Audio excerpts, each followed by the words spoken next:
आज आपण बनवणार आहोत डाळीची भजी। त्यासाठी लागणार आहे आपल्याला चना डाळ आणि मूग डाळ। या दोन्ही डाळी आपण समप्रमाणात घेणार आहोत। आता त्या आपण धुवून घेऊया।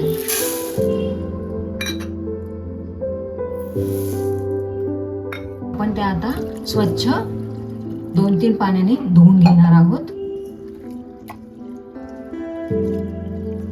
आता मी डाळ स्वच्छ धुवून घेतली आहे। त्यात पाणी घालून ही डाळ 4 तासासाठी भिजत ठेवायची आहे। आता 4 तास होऊन गेलेले आहे। आता डाळ आपण बघू शकता चांगली भिजली आहे। त्याच्यातून पाणी आता निथळून घेऊन आपण स्वच्छ धुवून घ्यायची। आता ही आपण डाळ मिक्सरला जाडसर वाटून घ्यायची आहे। थोडी थोडी करून वाटून घ्यायची आहे। आता वाटताना त्याच्यात आपण थोडेसे जिरे, थोडीशी धना पावडर, थोडीशी हळद, चवीपुरत्या मिरच्या, तुम्हाला जसं तिखट कमी तिखट लागत असेल तसे तुम्ही मिरच्या टाकू शकता। 4 लसणाच्या पाकळ्या, थोडंसं पाणी टाकून ही डाळ जाडसर वाटून घ्यायची।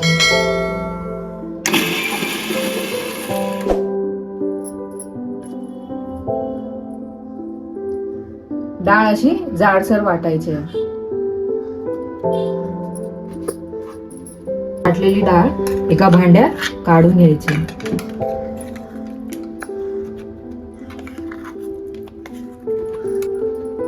अशा प्रकारे आपण उरलेली सगळी डाळ जाडसर वाटून घेणार आहोत।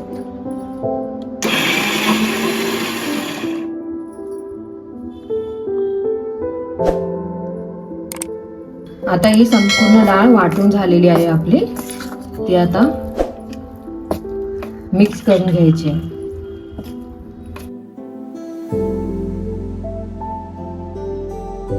ही आपली डाळ वाटून झालेली आहे। त्याच्यात आपण एक मोठा कांदा एकदम बारीक चिरून त्या मिश्रणात घालणार आहोत।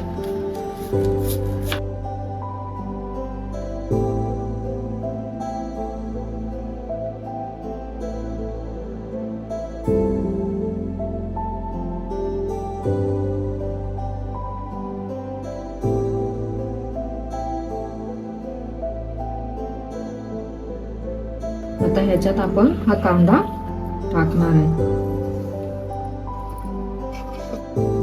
कांदा टाकून झाल्यावरती त्यात आपण जेवढी डाळ घेतलेल्या मुगाची डाळ आणि चण्याची डाळ त्याच मापा एवढे चण्याचं पीठ यात टाकणार आहोत।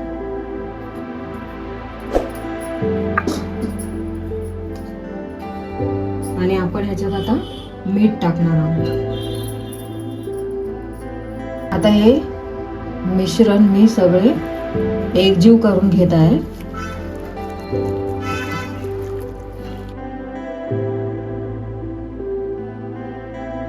इथे आपण कोथिंबीर घेतली आहे, त्याला आपण बारीक चिरून घ्यायची आहे।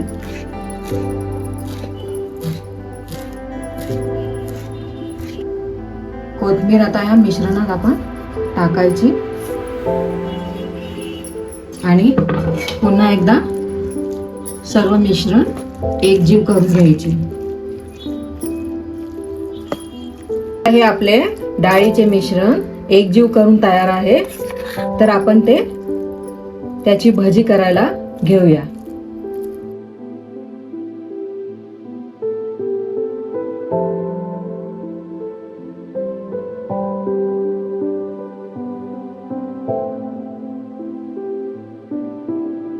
आता इथे आपण भजी तळण्यासाठी तेल घेतले आहे। ते आता तेल गरम झाले, तर आपण एक एक करून भजी तळून घेऊया।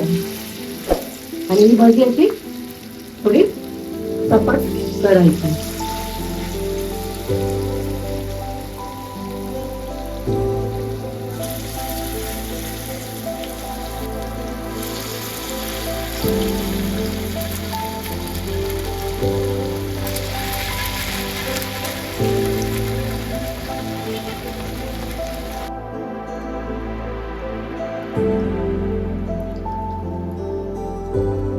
एक बाजूने आता एक भाजी भाजलेली आहे.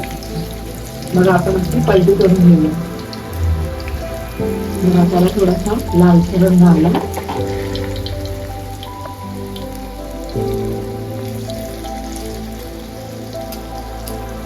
एकदम मध्यम आचेवर ही भाजी तळून घ्यायची.